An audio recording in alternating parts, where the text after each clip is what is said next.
Bonne nouvelle pour la rentrée académique 2022-2023, l'École supérieure d'administration, d'économie, de journalisme et des métiers de l'audiovisuel ESAE vous ouvre les portes de ses différents sites. À Gbedjomende, à Bomé-Calavi, à Kpakpa et même à Parakou, l'université ESAE vous offre des bons d'études et des demi-bourses dans toutes ses filières en licence 1, 2 et 3. Et pour les 100 premières inscriptions en master 1 et 2, bénéficiez des demi-bourses. Nouveau bachelier, vous avez au moins la mention assez bien. Inscrivez-vous vite à ESAE et bénéficiez d'un bon de 50 000 francs CFA. Étudiants, étudiantes et nouveaux bacheliers, payez 200 000 francs CFA en sciences de gestion, sciences économiques, sciences juridiques et en administration des affaires en licence 1, 2 et 3 et 500 000 francs CFA en master 1 et 2, 250 000 francs CFA en administration générale, administration des finances, journalisme et métiers de l'audiovisuel en licence 1, 2 et 3 et 600 000 francs CFA en master 1 et 2. Alors, inscrivez-vous vite et profitez des offres exceptionnelles mais également d'un enseignement de qualité à l'université d'excellence ESAE. Infoline 90 93 65 21 ou le 98 98 14 00. ESAE, l'excellence à un nom. Bonjour à nouveau, chers amis internautes.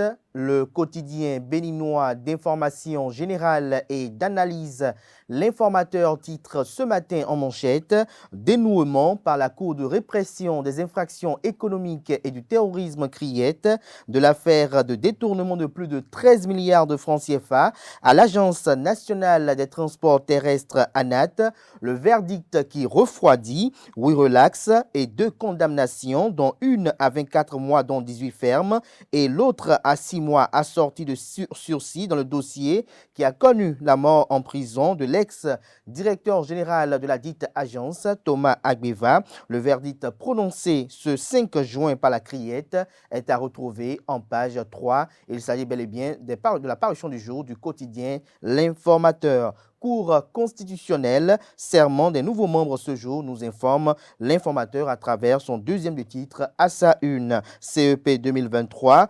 Tout sur la première journée de composition en page 6. Nouveau pacte financier mondial, Patrice Talon attendu à Paris les 22 et 23 juin prochains. L'oreille droite de la une de ce matin de l'Informateur, comme à chaque parution, vous invite à découvrir dans les colonnes de sa parution les productions journalistiques des étudiants en formation à l'École supérieure d'administration, d'économie, de journalisme et des métiers de l'audiovisuel ESAE. Le quotidien national d'information publie ce matin en manchette « Lutte contre la pollution plastique ». Cap sur les emballages végétaux. L'article à retrouver en page 13. CEP, certificat d'études primaires, session de juin 2023. Les épreuves démarrées sans couac, fait observer le quotidien de service public. Son point de la première journée des compositions sur l'ensemble du territoire national est à retrouver aux pages 6, 7 et 9. Croissance économique et accès au marché de capitaux. Les directeurs financiers fixés sur leur rôle, nous apprend à la une le quotidien national d'information. Fraternité ce matin en manchette avec un album photo s'intéresse à l'installation de la 7e mandature de la Cour constitutionnelle. Les nouveaux sages face à l'histoire. Le journal écrit noir sur blanc en manchette qu'à partir de ce jour, ils deviennent des citoyens d'un type particulier. Élevés au rang de sages, ils auront la lourde et délicate mission de réguler le fonctionnement normal des institutions de la République et de veiller également au respect des droits de l'homme au Bénin. Désignés soit par le chef de l'État, soit par le bureau de l'Assemblée nationale, ils trancheront au cours des 5 prochaines années les multiples recours qui seront adressés à la juridiction constitutionnelle. Au vu de la sensibilité de leur rôle dans la République, tous les regards seront braqués sur eux à partir de ce jour où ils entrent en scène, mentionne le journal. Retrouvez la suite de son commentaire en page 3. Sommet de Paris, Patrice Talon, Emmanuel Macron, un nouveau pacte financier mondial en gestation, communique fraternité ce matin à travers sa une. Le matinal ce matin en manchette, Cour constitutionnelle, la 7e mandature installée ce jour, désignée conformément à l'article 115 de la Constitution. Les nouveaux membres de la Cour constitutionnelle, 7e mandature, vont prêter serment ce mardi 6 juin 2023 à 9 h. La cérémonie de prestation va se dérouler au Palais de la Marina en présence du chef de l'État, président de la République.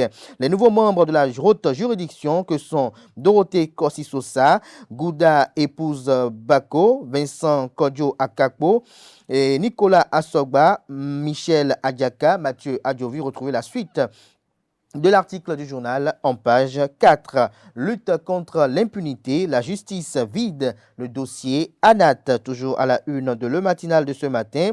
Réforme dans le secteur de l'état civil, une délégation du Burundi s'imprègne de l'expérience du Bénin. Matin libre en manchette, en visite en Chine, l'Union progressiste Le Renouveau dans un rêve amusant.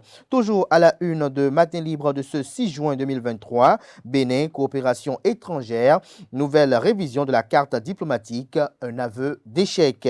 Toujours à la une de Matin libre de ce matin, Bénin, travail des enfants, un mal profond.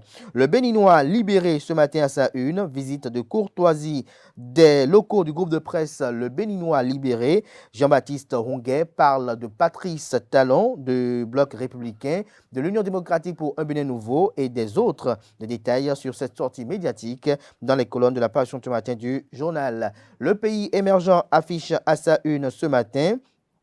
Cour constitutionnelle, 7e mandature. Les nouveaux membres prêtent serment ce mardi devant le chef de l'État.